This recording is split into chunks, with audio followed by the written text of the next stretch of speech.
செவ்வாய் பயிற்சி பலன்கள் மிதுன ராசி நண்பர்களுக்காக. நீங்கள் எடுக்கக்கூடிய முடிவுகளுக்கு அங்கீகாரம் கிடைப்பது மட்டுமல்லாமல் உங்கள் வார்த்தைக்கு மரியாதை உயர்வு ஏற்படும்.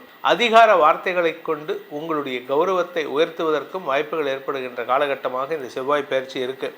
இந்த பயிற்சி எப்போ நடக்க போகிறது அப்படின்னு பார்த்தீங்கன்னா, மே 11 அன்னைக்கு மீனராசிலிருந்து மேஷராசிக்கு பயிற்சி ஆகிறாரு. அந்த இடத்துல மே 11 2026 ஜூன் 20 வரைக்கும் கிட்டத்தட்ட 39 நாள் 40 நாள் வச்சுப்போம்.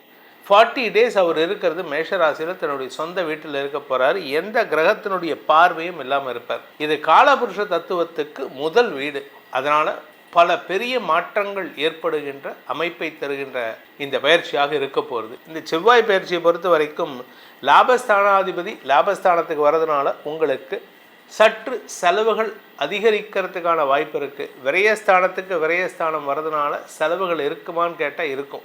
ஏன் அப்படின்னா லாபம் குறைவாக இருக்கும். அதே சமயம் வியாபாரத்தில் உடன் பிறந்த சகோதர சகோதரிகள் விஷயத்துலலாம் நீங்கள் எடுக்கக்கூடிய முடிவுகளுக்கு அங்கீகாரம் கிடைப்பது மட்டுமல்லாமல் உங்கள் வார்த்தைக்கு மரியாதை உயர்வு ஏற்படும். குடும்ப தலைவிகளுக்கு உங்களுடைய மரியாதை உயர்வும் கௌரவமும் அதிகரிக்கிறதுக்கான வாய்ப்பு இருக்குது. தன லாபம் அதிகரிக்கிறதுனால வியாபாரத்தின் மூலமாக பண வருமானம் ஏற்படக்கூடிய வாய்ப்பு இருக்குது. ஏன்னா என்ன, அதிகார வார்த்தைகளை பேசுவீர்கள். அதனால் இந்த மிதுன ராசியில் பிறந்த அரசியல் துறை சார்ந்தவர்களுக்கு அதிகார வார்த்தைகளை கொண்டு உங்களுடைய கௌரவத்தை உயர்த்துவதற்கும் வாய்ப்புகள் ஏற்படுகின்ற காலகட்டமாக இந்த செவ்வாய் பயிற்சி இருக்குது.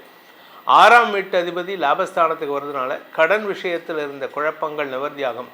கடனால் ஆதாயம் ஏற்பட, நார்மலாக எல்லாருக்கும் கடன் ஆதாயத்தை தராது. ஒன்றா கடன் செலவை கொடுக்கும், இல்லை நஷ்டத்தை கொடுக்கும். உங்களுக்கு லாபத்தை கொடுக்க போகிறது. அதே சமயம் கடல் கடந்த பயணங்களில் இருந்த தடைகள் விலகும். கடல் கடந்த பயணத்தில் இருந்த கடந்த கால தடைகள் விலகும். நீங்கள் ஃபாரின் போகிறதுக்கான முயற்சியில் வெற்றி அடைவீங்க. சகோதர சகோதரிகளுடன் ஏற்பட்ட இளைய சகோதர சகோதரிகளுடன் ஏற்பட்ட மனஸ்தாபங்கள் விலகும். உங்கள் கௌரவத்தை காப்பாற்றிக்கிறதுக்காக நீங்கள் எப்படியாவது பிரயத்தனப்பட்டு ஜெயிக்கிறதுக்கான வாய்ப்பு இருக்குது. கலைத்துறை நண்பர்களுக்கும் மீடியா தொழில் செய்பவர்களுக்கும் இந்த மாதம் வெளிநாட்டு பிரயாணங்கள் ஏற்படும். அதிகமான அலைச்சல் இருக்குது. ஆனால் ஒரு நல்ல விஷயம் என்ன அப்படின்னா, நீங்கள் அரசாங்க உத்தியோகத்தில் இருக்கீங்கன்னா உங்களுக்கு பதவி தேடி வருவதற்கான வாய்ப்புகள் ஏற்படும். ஸோ மொத்தத்தில் இந்த மே 11 முதல் ஜூன் 20 வரை இந்த 40 நாட்கள் மிதுன ராசிக்கு மதிப்பு மரியாதை உயர்வதற்கான வாய்ப்புகள் ஏற்படும். அதே சமயம் நீங்கள் அரசாங்கத்துக்கிட்டேருந்து ஏதாவது உதவி எதிர்பார்த்தீங்கன்னா அது கிடைக்காது. ஆனால் தந்தையின் ஆரோக்கிய விஷயத்துக்காகவோ தந்தையுடைய செயல்பாடுகளுக்காகவோ உங்களுக்கு மன அழுத்தம் அதிகரிக்கக்கூடிய வாய்ப்பு இருக்குது. காரணம் என்னென்னா, 9ஆம் இடத்திற்கு 4ஆம் இடமான விரயஸ்தானத்தை சனி பார்க்குறாரு. ஸோ தந்தையின் ஆரோக்கிய விஷயத்துக்காக செலவுகள் ஏற்படக்கூடிய வாய்ப்பு இருக்குது. தந்தை வாங்கின சொத்தை பாதுகாக்கிறதுக்கு நீங்கள் எடுக்கும் முயற்சிகள் செலவுகளை ஏற்படுத்தும். அதே சமயம் இந்த ராசியை பொறுத்த வரைக்கும், மிதுன ராசியை பொறுத்த வரைக்கும் அரசாங்க ரீதியாகவும் உங்களுக்கு மருத்துவ ரீதியாகவும் உங்களுக்கு ஆதாயம் ஏற்படுகின்ற வாய்ப்பு இருக்குது. ஸோ உங்களுடைய பண வருமானத்தில் தொய்வு இருந்தாலும் வார்த்தைகளை கொண்டு, அதிகார வார்த்தைகளை கொண்டு கொடுத்த கடனை மிரட்டி உருட்டியாவது வாங்கிடுவீங்க. இது உங்களுக்கு வருமானத்தை கொடுக்கும். இந்த மிதுன ராசியை பொறுத்த வரைக்கும் ராசிநாதன் புதன் 14 மே 14 விரயஸ்தானத்துக்கு வரார். அதனால தனிப்பட்ட செலவுகள் அதிகரிக்கிறதுக்கான வாய்ப்பு இருக்குது.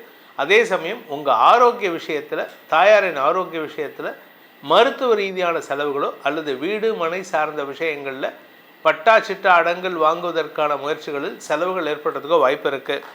இந்த மிதுன ராசியை பொறுத்த வரைக்கும் நீங்கள் செய்ய வேண்டிய செவ்வாய் பயிற்சிக்கான பரிகாரம் அப்படின்னு பார்த்தீங்கன்னா, மலை மீது இருக்கும் அமர்ந்த கோலத்தில் இருக்கும் பெருமாளை வணங்கி வாருங்கள். முடிஞ்சதுன்னா மலைக்கு நடந்தே போயிட்டு வாங்க. உங்களுக்கு நன்மைகள் ஏற்படுகின்ற வாய்ப்பும். செவ்வாய்க்கிழமை அந்த மலை மீது இருக்கும் பெருமாளை, நான் சொல்கிறது விஷ்ணு பகவான், அவருக்கு துளசி மாலை சாற்றி வழிபட்டு வாருங்கள். மன நிம்மதியும் தைரியமும் வெற்றியும் ஏற்படும். செவ்வாய் பயிற்சி பலன்கள். இந்த பயிற்சி பலன்கள் அனைத்தும் பொது பலன்கள் மட்டுமே. திருக்கணித பஞ்சாங்க முறைப்படி கணிக்கப்படுகின்ற இந்த பலன்கள் உங்களுக்கு சாதகமாகவோ பாதகமாகவோ நடந்திட உங்களுடைய ஜனனகால ஜாதகம் மற்றும் தசாபக்திகள் துணை நிற்க வேண்டும். அது என்ன சார் செவ்வாய் பயிற்சி ஒவ்வொரு தடவையும் இதை சொல்கிறீங்க, மாதம் 40 நாளைக்கு ஒரு தடவை அப்படின்னு கேட்டிங்கன்னா, இந்த செவ்வாய் தான் உலகத்தில் இமோஷ்னலாக மாற்றங்களை தரக்கூடிய கிரகம். அதனால தான் இந்த செவ்வாய் பயிற்சி 40 நாளைக்கு ஒரு தடவை, 44 நாளைக்கு ஒரு தடவை மாறிட்டே இருப்பார். இந்த செவ்வாய் உலக அளவில் பாதிப்புகளையும் உயிரிழப்புகளையும் ஏற்படுத்தக்கூடிய கிரகம். அந்த பாதிப்பு எப்போ ஏற்படும், உயிரிழப்பு எப்போ ஏற்படும் அப்படின்னா சனியோடு சேரும் பொழுது இந்த பாதிப்புகள் உயிரிழப்புகள்லாம் ஏற்படும். இந்த செவ்வாய் பயிற்சியில் உலக அளவில் நான் சொல்கிறது இந்தியாவில் மட்டும் இல்லை, தமிழ்நாட்டில் மட்டும் இல்லை, சென்னையில் மட்டும் இல்லை, உலக அளவில் புதிய மாற்றங்களுக்கான அடித்தளம் அமைக்கும் சூழ்நிலை ஏற்படும். இதில் பார்த்திங்கன்னா இப்போ நமக்கு வந்து தமிழ்நாட்டிலே ஒரு மாற்றம் வந்திருக்கு. அந்த மாற்றம் நிலையான மாற்றமா அப்படிங்கிறதும் இருக்குது. ஏன்னா இந்த ஜூன் 20ஆம் தேதி அன்னைக்கு செவ்வாய் ரிஷபராசிக்குள்ளே போகும்பொழுது சனியின் பார்வையில் வரும்பொழுது மறுபடியும் ஒரு குழப்பம் ஏற்படும். இந்த செவ்வாய் பயிற்சி பலன்கள் உங்களுடைய தனிப்பட்ட ஜாதகத்துக்கு எப்படிப்பட்ட பலன்களை கொடுக்கும்? ஏன்னா நம்ம வந்து ஜாதகம்னு பார்க்கணும் அப்படின்னா அது லக்னத்தை வச்சு தான் பார்க்கணும், ராசியை வச்சு பார்க்கக்கூடாது. ராசிங்கிறது ஒரு பொதுவான பலன். உங்களுடைய தனிப்பட்ட ஜாதகத்தில் லக்னம் என்னவோ அந்த லக்னத்துக்கு கிரகங்களின் அமைப்பு என்னவோ அதை வைத்து தான் ஆராய வேண்டும். அப்படிப்பட்ட பலன்கள் உங்களுக்கு எப்படி கொடுக்க போகின்றது அப்படின்னு தெரிஞ்சுக்கணும்னு ஆசைப்படுறவங்க கீழே கொடுக்கப்பட்டுள்ள கைபேசி எண்களில், அதாவது மொபைல் எண்களில் தொடர்பு கொண்டு நேரடியாகவோ வாட்ஸ்அப் மூலமாகவோ பலன்களை அறிந்து கொள்ளலாம். இது கட்டணம் உள்ள சர்வீஸ்.